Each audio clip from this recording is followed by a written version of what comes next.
नमो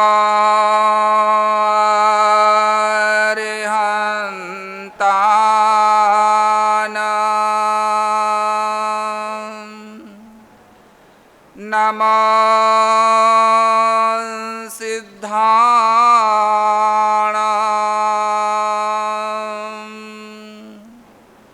नमो आयर्याणां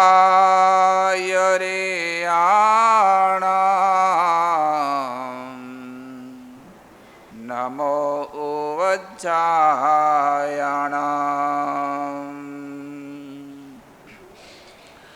नमो लोये सवसाहुणां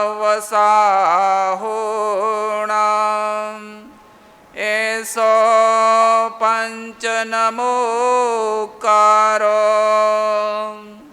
सर्वपावपणासनो मङ्गलाणां च सविसिं परमं हवै मङ्गलम्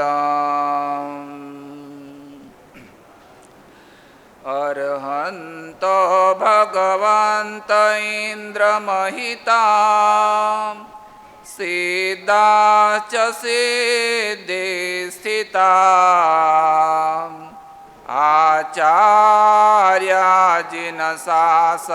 आचार्याजिनशासनोन्नतिकरा पूज्या उपाध्यायका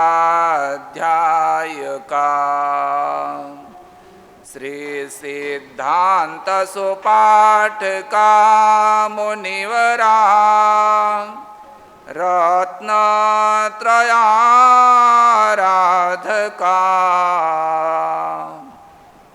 पंचेते परमेष्ठिना प्रतिदिनं कुर्वन्तु वो मङ्गलम् नमो दुर्वाररागादिं वैरिवारनिवारिणे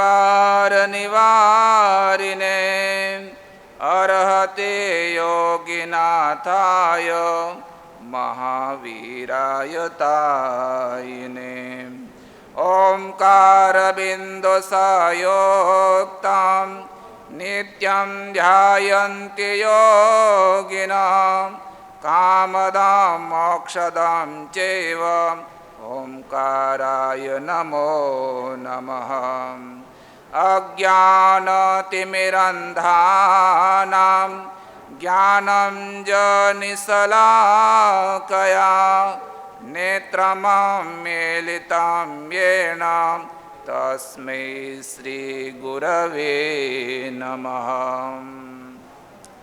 आत्मरामं गुणागारं वल्लभं लोकवल्लभं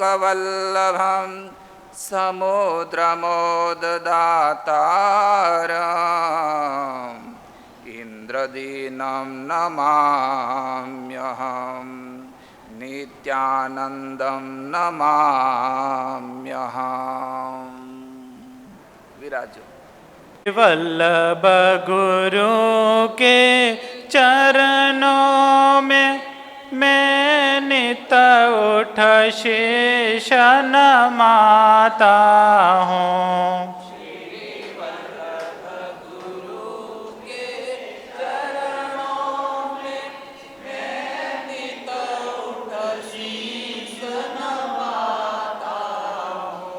मेरे मन की कली खिल जाती है जब दर्श तुम्हारा पाता हूँ।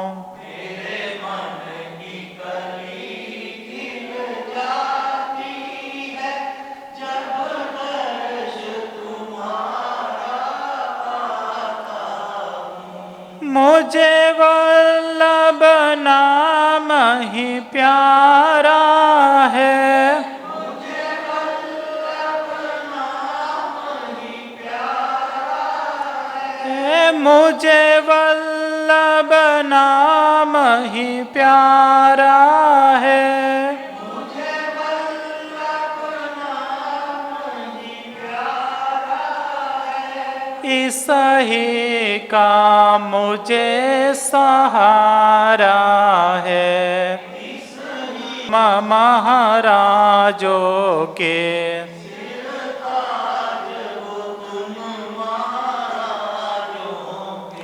मैं एक छोटा सा सेवक हूँ, कुछ कहता हुआ शर्माता हूँ।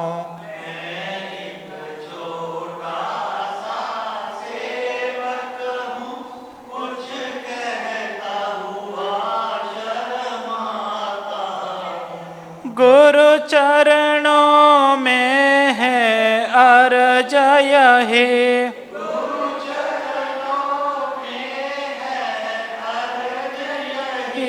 गुरु चरणों में है अर्ज यही।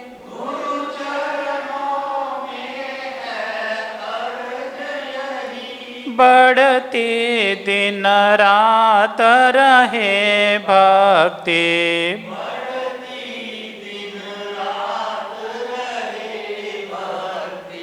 मेरा मानुष जन्म सफल होवे, यही भक्ति का फल चाहता हूँ।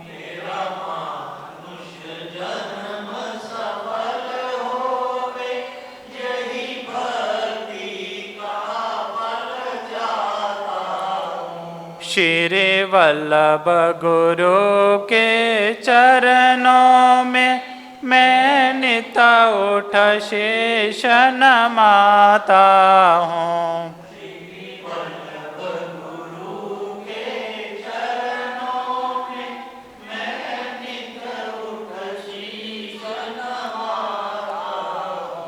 मेरे मन के कले खिल जाते हैं, जब दर्श तुम्हारा पाता हूँ। बोलो विजय वल्लभ सूरी महाराज की जय। ओंकार बिंदु संयुक्तम नित्यं ध्यायन्ति योगिनः कामदं मोक्षदं चैव।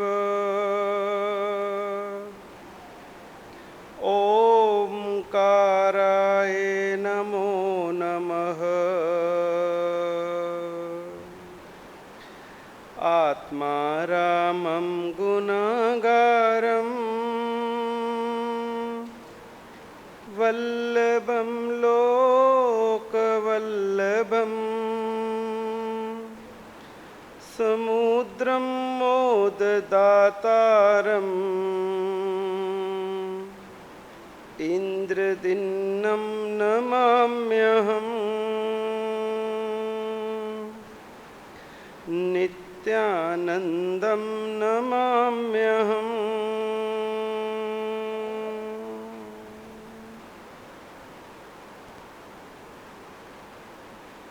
परम तारक परम परमात्मा के चरणों में अनंत अनंत वंदन। परम श्रद्धेय गुरुचरण, धर्म सभा में उपस्थित धर्मानुरागी भव्य आत्मा। एक व्यक्ति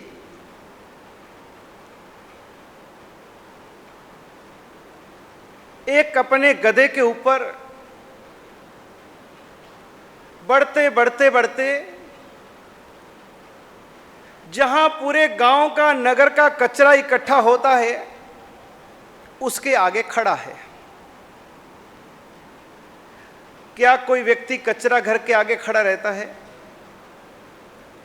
कचरा घर आने से पहले ही वो अपना नाक मुंह बंद कर लेगा और थोड़ा स्पीड से वहां से निकलेगा ताकि जल्दी इसको पार कर लो। लेकिन वो व्यक्ति अपने गधे के साथ उस कचरा घर के आगे खड़ा है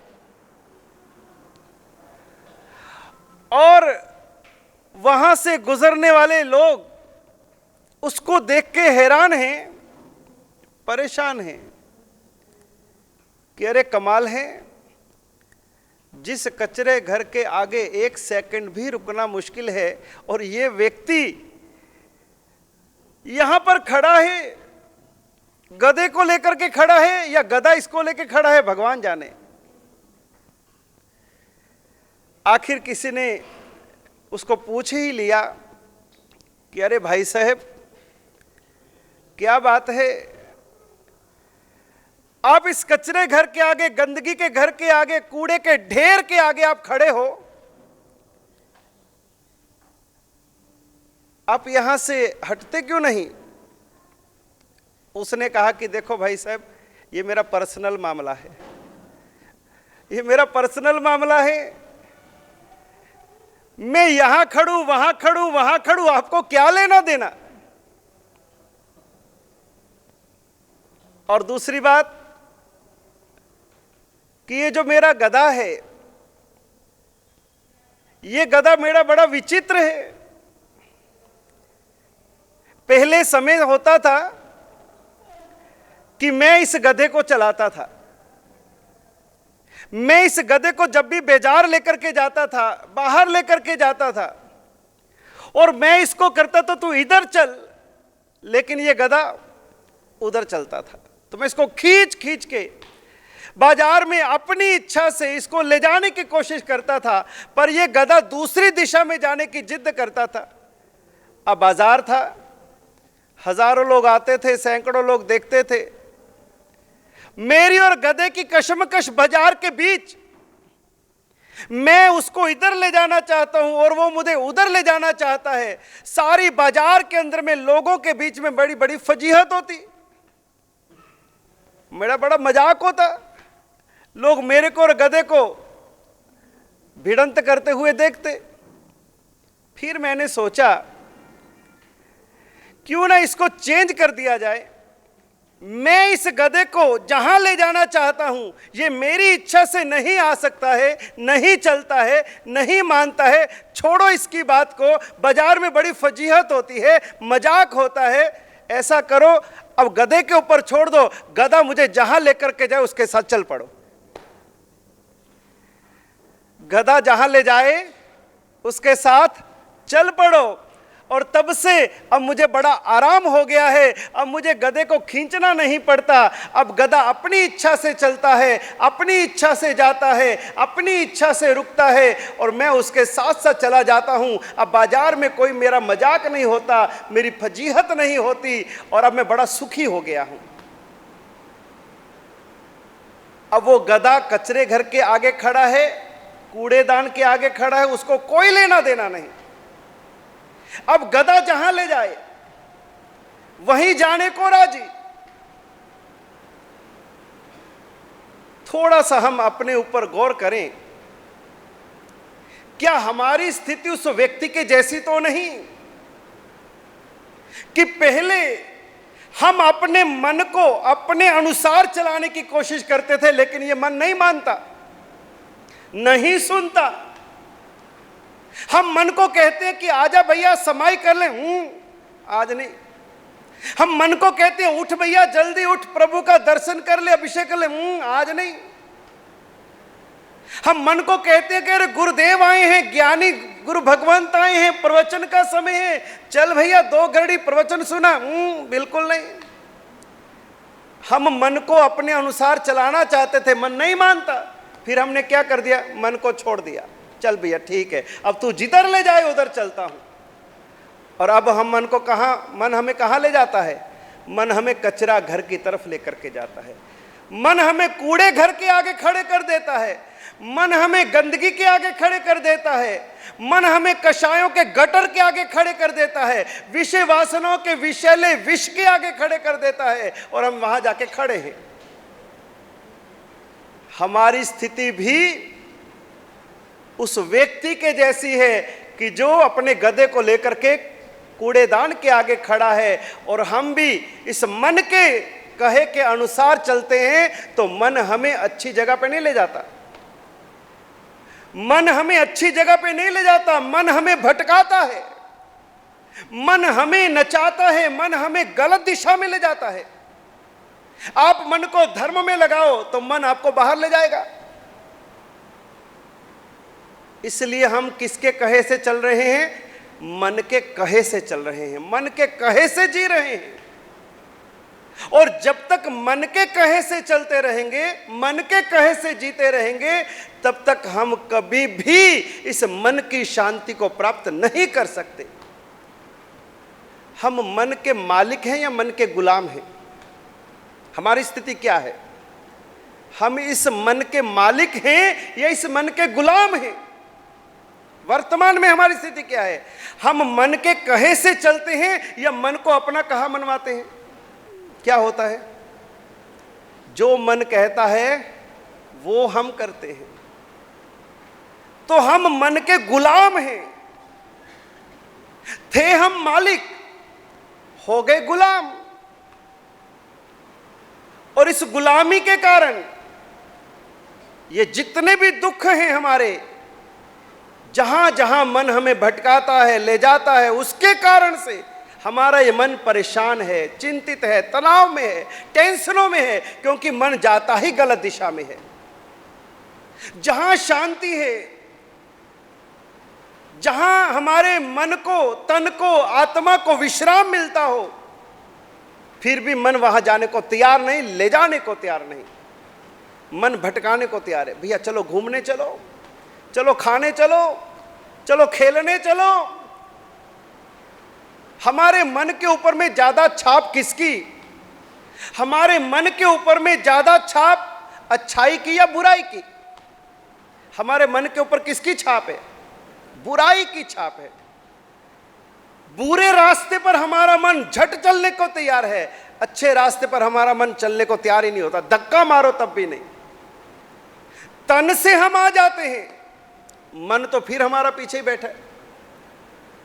तन से हमारी उपस्थिति है, लेकिन मन तो अभी भी हमारा संसार में है, अभी भी वासनाओं में है, अभी भी कषायों में है, अभी भी बाहर जगत में घूम रहा है। मन कहां हमारे साथ है? मन तो भटक रहा है। और हमारे यहां कहा गया, कर ऊपर तो माला फिरती, जीभ फिरे वन माही। कर यानी हाथ के ऊपर हम माला घुमाते रहते हैं, आंखें बंद करी, नमो रिहंता नमो रिहंता। माला तो हो रही है, जाप भी हो रहा है, लेकिन मन कहां है भाई? मन कहां है? कर ऊपर तो माला फिरती, जीभ फिरे वन माही। चितड़ू तो चहु दिशिये डोले, इन भजने सुख नाही। इस तरह से भजन करने से सुख की प्राप्ति नहीं हो सकती। जब तक हम अपने मन को मन का नहीं बनाते। मोती माला जो होती है उसको क्या बोलते हैं? मोती को मन का, मन का। उस मनके को हम फेरते रहते हैं, माला घुमाते रहते हैं, मनके को फेरते रहते हैं। लेकिन ज्ञानी भगवंत क्या कहते हैं? कर का मन का छोड़ के मन का फेर। ये हाथ की माला के मनके तो बहुत घुमा लिए, लेकिन कुछ फर्क नहीं आया।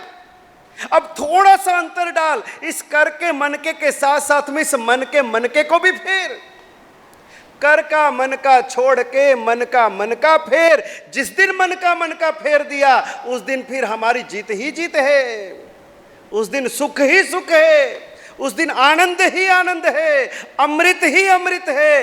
यदि हमारे जीवन के अंदर में जो भी कुछ तनाव है, विष है, हलाहल जहर है, वो इसी कारण कि हमारा मन हमारे कंट्रोल में नहीं, वश में नहीं, नियंत्रण में नहीं, अंकुश में नहीं, खुला चल रहा है। मन नचा रहा है, मन के नाचे नाच रहे हैं, जिधर ले जाए उधर चलने को तैयार है। हमारे मन के ऊपर संसार की इतनी गहरी छाप है कि नाचे नाच रहे हैं, जिधर ले जाए गहरी छाप है कि नाचे नाच रहे हैं।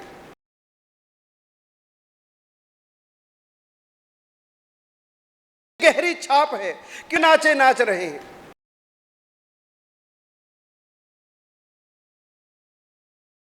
गहरी छाप है कि नाचे नाच रहे हैं।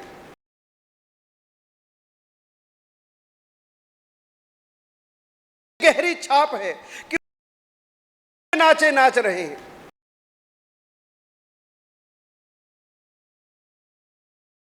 नाचे नाच रहे हैं।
आप पानी मिश्रित दूध रख दें, यानी दूध में पानी डाल करके अगर आप उसके सामने रख दें और जैसे ही हंस उसमें अपनी चोंच डालता है तो उसकी चोंच में ऐसी शक्ति होती है, ऐसी आम्लता होती है कि अपने चोंच के द्वारा वो उसमें से दूध को अलग कर देता है और पानी को अलग कर देता है।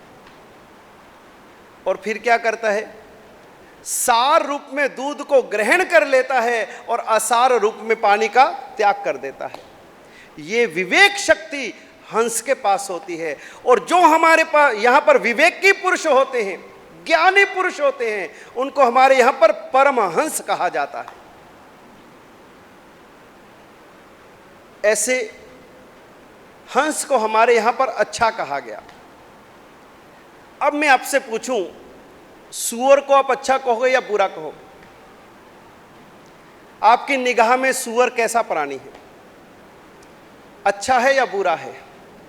बुरा। कारण उसकी संगति कैसी है? गंदगी में रहने वाला, विष्ठा में रहने वाला, गंदगी खाने वाला, विष्ठा में ही आलोटने वाला, सारा जीवन जिसका गंदगी में, विष्ठा में जाता है। और मान लो यदि आप उस सूअर को उत्तम भोजन भी दे दो, बढ़िया से बढ़िया माल मिष्टान भी उसके सामने रख दो, तो भी वो कहां जाएगा? उस माल मिष्टान पकवान उत्तम द्रव्यों का त्याग करके वो सीधा मलमूत्र की तरफ जाएगा, गंदगी की तरफ जाएगा। ये सूअर की वृत्ति है। और तीसरा आपसे पूछूं, मक्खी अच्छी है या बुरी है? हंस को आपने कहा अच्छा है, सूअर को आपने बताया बुरा है, मक्खी कैसी है? बताओ, मक्खी अच्छी है या बुरी है? क्यों भाई? अगर मिठाई के ऊपर बैठी है तो कहां बुरी है? मक्खी के पास दोनों वृत्तियां हैं। मक्खी अच्छी भी है और मक्खी बुरी भी है। वही मक्खी मिठाई के ऊपर भी बैठती है और वही मक्खी उड़ करके विष्ठा के ऊपर भी बैठती है। वे अच्छाई के ढेर पर भी बैठती है, वे बुराई के ढेर पर भी बैठती है। वे अच्छी भी है, बुरी भी है। लेकिन विष्ठा के ऊपर में बैठने वाली मक्खी की समय सीमा ज्यादा हो सकती है, मिठाई के ऊपर बैठने वाली मक्खी की सीमा कम भी हो सकती है। वो मिठाई का तुरंत त्याग करके गंदगी के ढेर पर ज्यादा बैठ जाएगी, गंदगी को पसंद करेगी, लेकिन मिठाई पे भी आएगी और विष्ठा पे भी जाएगी। इसलिए मक्खी अच्छी भी है और बुरी भी है। अब इन तीनों में से हमारे मन की कैटेगरी कौन सी? हम हंस के जैसे हैं, मछली का त्याग, सिर्फ मोतियों की तरफ ध्यान, सिर्फ अच्छाइयां, सिर्फ भलाई, सिर्फ दूसरों के सद्गुण ही सद्गुण। हमारी दृष्टि कैसी, हमारी मनोवृत्ति कैसी? हंस के जैसी? क्रॉस। इसमें तो अपने सब फेल हैं। दूसरी दृष्टि आई सूअर के जैसी कि अच्छाई तो बिल्कुल ही नहीं, बिल्कुल बुराई पे। इतने तो बुरे हम नहीं हैं कि अच्छाई की तरफ देखे भी नहीं, तो इसके ऊपर में भी क्रॉस। अब तीसरे क्या रहे? हम कैसे हैं? मक्खी के जैसे हैं। हमारी स्थिति मक्खी के जैसी है। पल भर के अंदर में हम अच्छे बन जाते हैं और क्षण भर के अंदर हम बुरे भी बन जाते हैं, लेकिन अच्छाई थोड़े समय के लिए रहती है और बुराई का समय लंबा रहता है। बुराई के कार्य में, बुरे क्षेत्र में हम ज्यादा समय बिताते हैं और अच्छे कार्य के अंदर में हम कम समय बिताते हैं। हमारी स्थिति मक्खी के जैसी है। लेकिन मक्खी भी बनो तो कैसी मक्खी बनो? एक मक्खी मिश्री की डली के ऊपर बैठी है और एक मक्खी थूक में, बलगम में गिरी हुई है। एक मक्खी मिश्री के ऊपर बैठ करके मिश्री का आनंद ले रही है और दूसरी हमारी मक्खी थूक में पड़ी है, बलगम में पड़ी है, पीप में पड़ी है। उसके पंख भी लिपट गए हैं, चारों तरफ से घिर गई है। उसको उसी में स्वर्ग की अनुभूति हो रही है, उसी में आनंद ले रही है। लेकिन आखिर जब थोड़ा सा भी उनको कहीं बाहर से अंदेशा हुआ, अनुमान हुआ कोई आ रहा है, किसी की खटक है, कोई पास में नज़दीक आ रहा है तो क्या होता है कि जो मिश्री की डली पर बैठी है वो तो झट से उड़ के निकल जाती है, और जो मक्खी फंस गई है वो कितना भी पंख फैलाए उड़ना चाहे नहीं उड़ पाती। हम कौन सी मक्खी हैं? जैसे मौका आया संसार से तुरंत वैराग्य का पंख लगाया और उड़ गए वैसी, या फिर घर की दलदल के अंदर में फंसे हुए वैसी?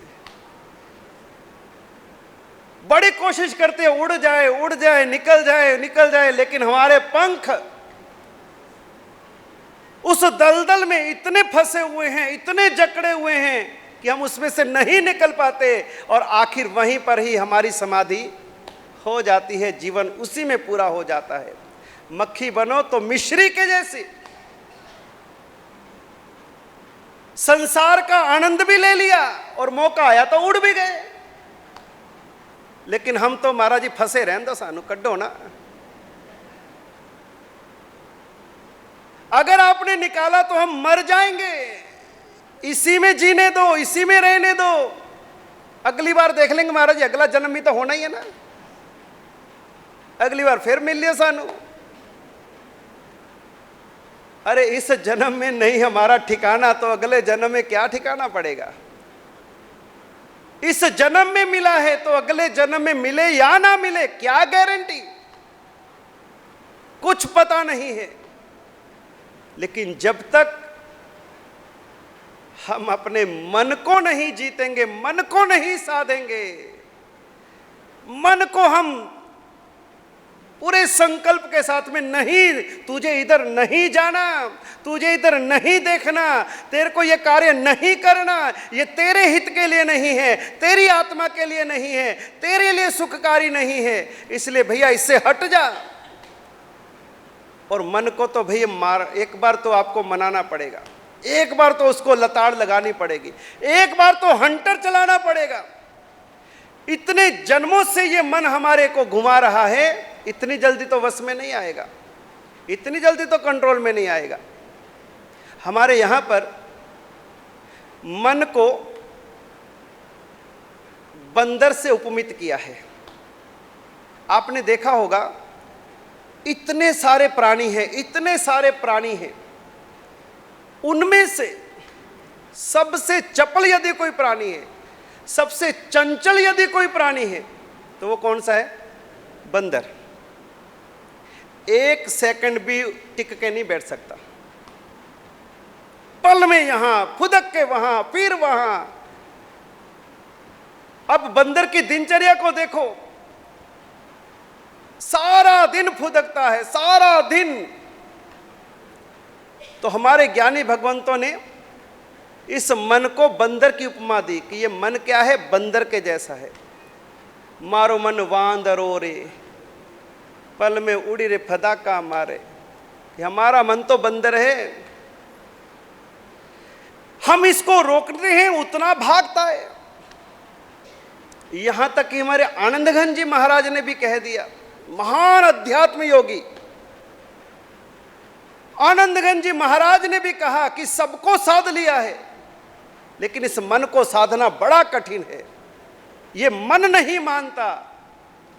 मनड़ू किम ही ना बाजे हो कुंथु जिन, मनड़ू किम ही ना बाजे। अरे कुंथुनाथ परमात्मा, ये मेरा जो मन है ये किसी भी तरह से मेरे हाथ में नहीं आ रहा। मनड़ू किम ही ना बाजे, जिम जिम जतन करीने राखूं, तिम तिम अलगू भागे हो कुंथु जिन, मनड़ू किम ही ना बाजे। कि जैसे जैसे मैं इस मन को कंट्रोल में लाने की कोशिश करता हूं, उतना उतना ये डबल भागता है। ये हमारे मन की स्थिति बताई ज्ञानी भगवंतों ने। और इस मन को जीतना, साधना, ये आखिर हमारे ही हाथ की बात है। जितना हमने इसको खुला छोड़ दिया उतना ही ये भाग रहा है। और जिस दिन इसके ऊपर में लगाम कस दी, थोड़ा समय तो थोड़ा सा तो कष्ट आएगा, लेकिन जीवन भर के लिए सुखी हो जाएंगे, जीवन भर के लिए सुखी हो जाएंगे। डॉक्टर ने मना किया कि भाई शुगर बढ़ रहा है और आपको चीनी है, मिठाई है, शक्कर है, नहीं खानी है। डॉक्टर ने कह दिया कि अगर जीना है, अगर बचना है तो भाई कंट्रोल करो। आखिर 1 दिन, 2 दिन, 4 दिन तो मन को मार लिया, लेकिन आखिर फिर मन क्या कहता है? थोड़ी सी खाने से क्या होता है? थोड़े से क्या फर्क पड़ता है? आने दो भैया। और उस समय हमारा मन अंदर से बोलता है ले ले थोड़ी, ले ले, क्या फर्क पड़ता है? अरे छोड़ यार, डॉक्टर तो कहते रहते हैं, उनके कैसे थोड़ी चल रहे हैं, हमको क्या कर रहे हैं? थोड़ा थोड़ा लो भैया, जियो, ऐसे भी तो मरना ही है ना, तो खा पी के मरो। आज के व्यक्ति की सीधी बात है कि मरना तो है ही है, फिर मौज से मरो, खा पी के मरो। अरे जो तुमको 80 साल में मरना था फिर आज ही मरो। मौत को नजदीक लाना मंजूर है, लेकिन जितना जीवन मिला है उसको सुखी से जीना किसी को मंजूर नहीं। मन को साधना इतना आसान नहीं। जिस तरह से पहाड़ पे से ढलान से पानी नीचे उतारना आसान है, लेकिन पानी को यदि ऊपर चढ़ाना हो तो दम निकल जाता है, मोटर लगानी पड़ती है, तब कहीं जाके पानी ऊपर जाता है। उसी तरह से हमारे मन की एक ये वृत्ति है कि हमारा मन नीचे की दिशा में बहता है, ढलान की तरफ बहता है, बुराई की तरफ बहता है, गंदगी की तरफ जाएगा, लेकिन अच्छाई की तरफ, ऊपर की तरफ, ऊंचाई की तरफ, गुणों की तरफ इस मन को ले जाने में दम निकल जाता है। उस तरफ मन जाने को राजी नहीं। सुबह 6 बजे परमात्मा की पूजा का समय हो, छुट्टी का दिन हो, उठने को मन नहीं करता। और इनको पूछो 6 बजे क्रिकेट का समय हो तो 5:30 बजे ही बैट बल्ला लेकर के तैयार, आजा भाई, लेट के जल्दी आओ नीचे, सब आ गए। उस समय नींद खुल जाती है, मम्मी पापा को जगाना भी नहीं पड़ता, अपने आप मम्मी तो सो ही रही है और बेटा जी रवाना। 6 बजे दूध लेने जाना हो, बाजार किसी काम से जाना हो तो बहुत नींद आ रही मम्मी, क्या है आप ही चले जाओ ना। लेकिन खेलने जाना हो तो सारी रात भर नींद नहीं आएगी। घूमने जाना हो, आउट ऑफ स्टेशन जाना हो, दोस्तों के साथ रहना हो, सब समय निकल आता है। कारण हमारा मन बहिर्जगत में पड़ा है, उसी में सुख मान रहा है, और जिसमें सुख है नहीं उसमें हमारा मन जा रहा है। इसीलिए थोड़ा खेलने के बाद भी, थोड़ा घूमने के बाद भी, थोड़ा खाने के बाद में भी, थोड़ा अपनों के बीच में रहने के बाद में भी हमारे मन को शांति मिलती नहीं, फिर अशांत। थोड़ा समय उनके सामने रह लिए, थोड़ा सा हंस लिए, थोड़ा सा समय बतिया लिया, लेकिन बाद में क्या, वो तो क्षणिक है। लेकिन जिसने परमात्मा की भक्ति करी, जिसने धर्म की आराधना करी, वो तो तब भी सुखी और बाद में भी सुखी। उसका मन शांत हो जाता है, उसका मन स्थिर हो जाता है। मन डामाडोल क्यों रहता है, तरंगित क्यों रहता है? आपने कभी देखा हो, यदि सरोवर के किनारे पर आप खड़े हों और यदि सरोवर के पानी में आप एक एक करके कंकर फेंकते रहो, एक एक कंकर फेंकते रहो, तो क्या होगा? उस पानी में बार बार तरंगे आती रहेंगी, बार बार तरंगे बनती रहेंगी। वो जो स्थिर पानी था, उस स्थिर पानी में बार बार कंकर फेंकने से आपने उस पानी को अस्थिर कर दिया, तरंगित कर दिया। लेकिन जैसे ही आपने कंकर फेंकना छोड़ा तो वो पानी क्या हो गया? स्थिर हो गया। हम अपने इस मन के अंदर में विचारों के कंकर फेंकते ही रहते हैं, ना जाने कितने कंकर इस मन रूपी सरोवर में हम डालते जा रहे हैं, डालते जा रहे हैं। और हो क्या रहा है? उससे जो हमारा मन रूपी सरोवर है वो तरंगित बना हुआ है, डामाडोल बना हुआ है, कभी ऊपर कभी नीचे, कभी ज्वार भाटा आ रहा है, कभी कुछ हो रहा है। जब तक हम ये विचारों के कंकर फेंकना नहीं छोड़ेंगे, तब तक ये हमारे मन का जो पानी है ये स्थिर नहीं बनेगा। जब तक हम उल्टे सीधे विचार, तरह तरह के विचार, जिसका कोई लेना नहीं देना नहीं, अनावश्यक विचार आई जा रही है, चली जा रही है, और फिल्म चलती जा रही, चलती जा रही, चलती जा रही। अरे जागते तो विचार चलते ही हैं, सो रही है तब भी विचार चल रहे हैं, तब भी सारी दुनिया घूम के आ जाते हैं। तो इतना विचारों का हमने अपने भीतर में कचरा इकट्ठा किया है कि वो हमारे मन रूपी पानी को शांत नहीं बनने देता। तो हमारी जितनी भी जिन वाणी यदि हमें इस मन रूपी पात्र में ग्रहण करनी है, तो उससे पहली शर्त ही यही है कि हम पहले अपने मन रूपी पात्र को पवित्र बनाएं। उस पात्र में जो पहले से ही कचरा भरा हुआ है उसको साफ करें। अपने मन को खुद के कंट्रोल में रखें। कचरे घर से वापस लेकर के आएं। वो गधे के जैसा वहां ले गया, हमें खड़े कर दिया हमें वहां। अब उस गधे को लेकर आओ वापिस, उस गधे को घोड़ा बनाओ। गधे के साथ मत जियो, घोड़े के साथ जियो। और घोड़े के ऊपर में भी लगाम चाहिए, नहीं तो घोड़ा भी अश्व भी बिना लगाम के किसी दिशा में ले जाएगा, इतना दौड़ाएगा कि फिर वापिस आना मुश्किल हो जाएगा। लगाम चाहिए, हर चीज के ऊपर अंकुश चाहिए। हाथी को भी चलाते हैं तो महावत अंकुश रखता है, घोड़े को भी चलाते हैं तो लगाम रखता है, गाय को भी चलाते हैं तो नुकेल रखता है। हर जानवर को भी वश में रखना हो उसके लिए भी अंकुश चाहिए, लगाम चाहिए, नुकेल चाहिए। तो मन को चलाना हो तो बिना किसी लगाम के, बेलगाम घोड़ा, कोई लगाम ही नहीं मन के ऊपर, जा भैया घूम ले तू। और जब तक हम मन को नहीं साधेंगे, मन को अपने माफिक नहीं चलाएंगे, मन को नियंत्रित नहीं करेंगे, मन के ऊपर कंट्रोल नहीं लाएंगे, तब तक हमारी साधना में आगे हम नहीं बढ़ पाएंगे। एक नियम बनाओ, मन आपसे जो भी मांगे, बहुत कुछ मांगेगा, मांगता ही है। मन आपसे जो भी मांगे उसको बोलो कि भैया अब 10 मिनट तो तुझे ये नहीं मिलेगा। मन ने कहा कि गर्मी लगी है, ठंडा पानी पीना है, 10 मिनट बैठ भैया, अब नहीं, 10 मिनट बाद दूंगा। तो मन ने मांगा और आपने उसके ऊपर 10 मिनट का कंट्रोल लगाया, तो मन को अपने साधने की कोशिश करी।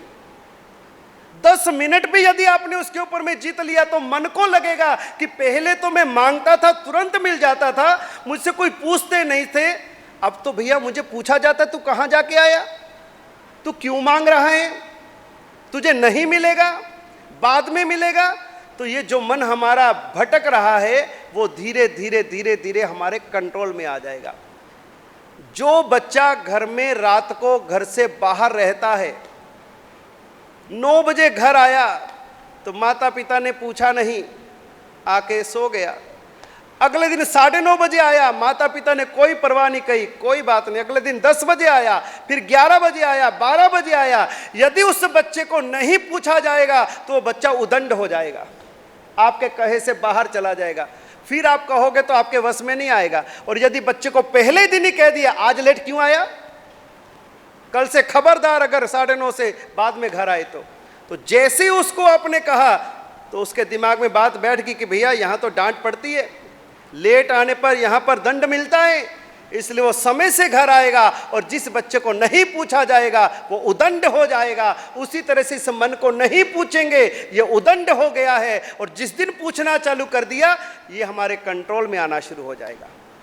तो ये साधकों को साधना के मार्ग पर आगे बढ़ना है तो उनके लिए सबसे पहली शर्त है कि इस मन को जीतो, इस मन को साधो। आज इतना ही। अभी आपने हमारे मुनि पुंगा मोक्षानंद महाराज के मुख से क्षीण मालिका पढ़ी। उन्होंने मन को साधने की प्रक्रिया को सिखाया। मानव जीवन के अंदर मन की तो महत्ता है। मानव से कहते हैं, मानव से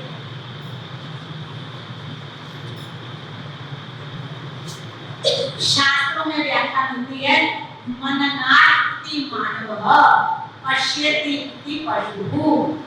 जो अपने जीवन के अंदर चिंतन और मनन कर सकता है उसे मानव कहा जाता है। जो केवल देखता देखता है, समझता कुछ भी नहीं, उसे पशु कहा जाता है। हम कौन हुए? मानव है ना पशु? दिखने में मानव है। क्योंकि हमारे पास में मनन करने की, चिंतन करने की, नित्यासन करने की हमारे पास शक्ति है। इस दृष्टि को लेकर के हमें मानव कहा है। मन के कारण ही मानव है। उसी बात को मुझे गुरुदेव ने समझाया। आज आप सभी चातुर्मास के पावन दिनों में ताप की लड़ी और कड़ी में जुड़े हुए हैं। अगर पूछा जाए तो आपको बता दें हर चीज का उत्तर तो है। आपने करा दिया।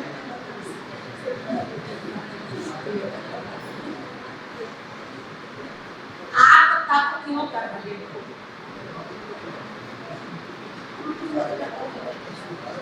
अनादि काल से जो मन भटक रहा था, उस भटकते हुए मन को संतुलन में लाने के लिए उसके ऊपर हावी हो जाना है। पहले तो जो मांगता था देते रहते थे। अब मुझे महाराज ने बताया ना, उसको देने से पहले 10 मिनट शांत कर दो। ठीक इसी प्रकार हमें तो 10 मिनट नहीं, पूरा दिन ही नहीं देते। जिस कारण से धीरे धीरे धीरे हमारे हाथ की तभी बन जाएगा कि हमारा मन है। देखिए ये तप करने से कर्म कैसे खपते हैं। हमारी कहने रोटी बनाती है, पहले चकले की उनको अलग बेड़ा बनाती है, फिर बेलन के द्वारा चकले को रखती है, उसको गोल गोल बना देती है। और कितने पड़ते हैं जब उसमें चकले के रखी तो एक पड़। फिर रोटी बनाने के लिए क्या करते हैं? अभी भाई मुझे पता नहीं। नहीं कोरोना काल में सब सीख लिए। तो क्या करेगी? चूल्हा जलाएगी, तवा रखेगी, तवा रखने के पश्चात रोटी गोल गोल बनाएगी ना, उसको क्या करेगी? तवे पर रखने मात्र से नहीं होगी, नीचे से क्या जलाया जाता है? गैस पर। वो गैस की अग्नि जब उस तवे को, रोटी को लगती है तो रोटी क्या हो जाती है? रोटी को क्या हो जाता है? क्या कितने बड़े बन गए? कैसे बन गई?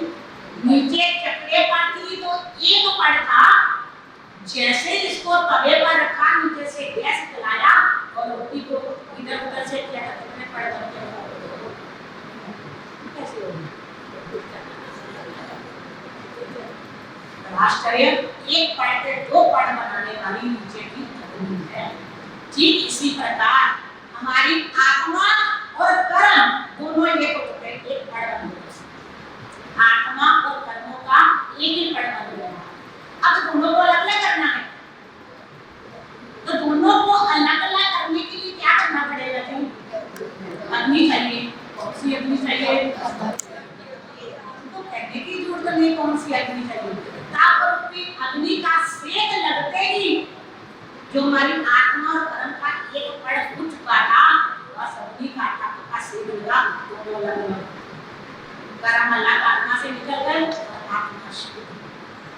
बस आप इसके लिए किया जाता है। पहले भी कहा था, अनादि काल से पुण्य तो बांटते आए, परंतु नहीं की तो कर्म शुद्धि नहीं, आत्मा की शुद्धि नहीं हुई। वो शुद्धि होती है, कर्मों का निकास होता है, वो तप के कारण। इसी कारण चातुर्मास के पावन दिनों के अंदर खाने का नहीं, हमको तप का नहीं। जितना जिससे होता उसको उतना करना ही चाहिए। कोई ऐसा व्यक्ति ना हो जो सुबह में काशी भी ना करता, ऐसा होता ही नहीं। जितने जहाँ आने का काशी का वो होते हैं, बच्चों की काशी का वो होते हैं, पता नहीं काशी होती है। कोई बात नहीं, आज यहाँ पर आए हो, गुरु का संग किया, जिन वाणी का पान किया, धीरे धीरे आत्मा ज्ञान बन जाएगी।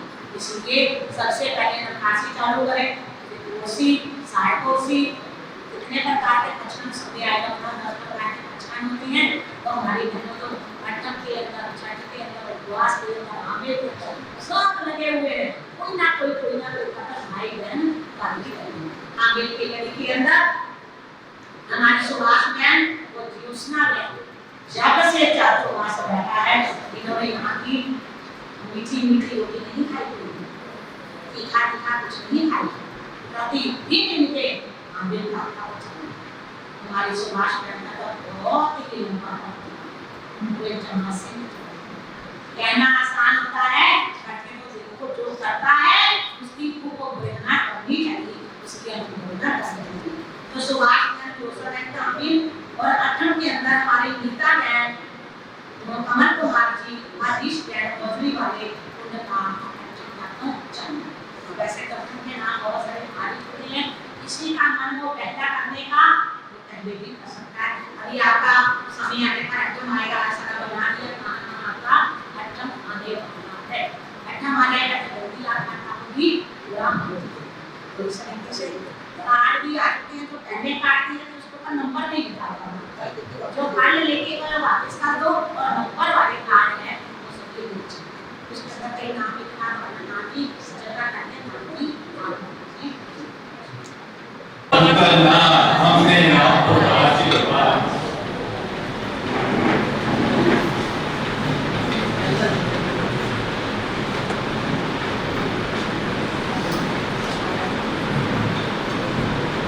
बोलो जी शासन देव की जय।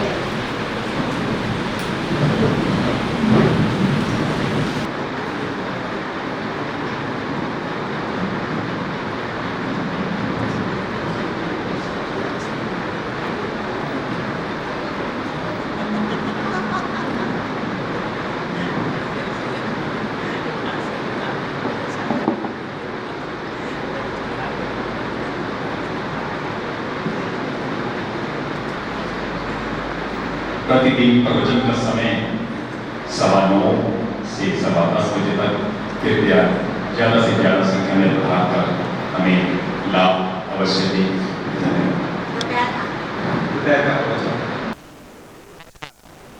पचखान उपवास वाले हाथ जोड़िए। हाँ,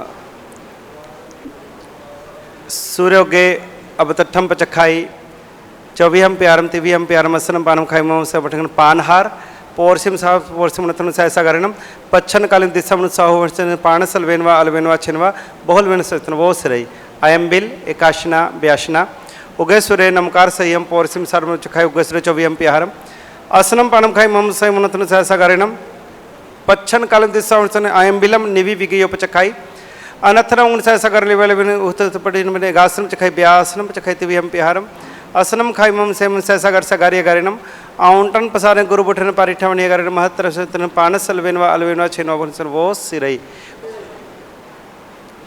मंगल पाठ सर्व मंगल मांगल्यम सर्व कल्याण कारणम प्रधानम सर्व धर्माणाम जय नाम जय दी शासनम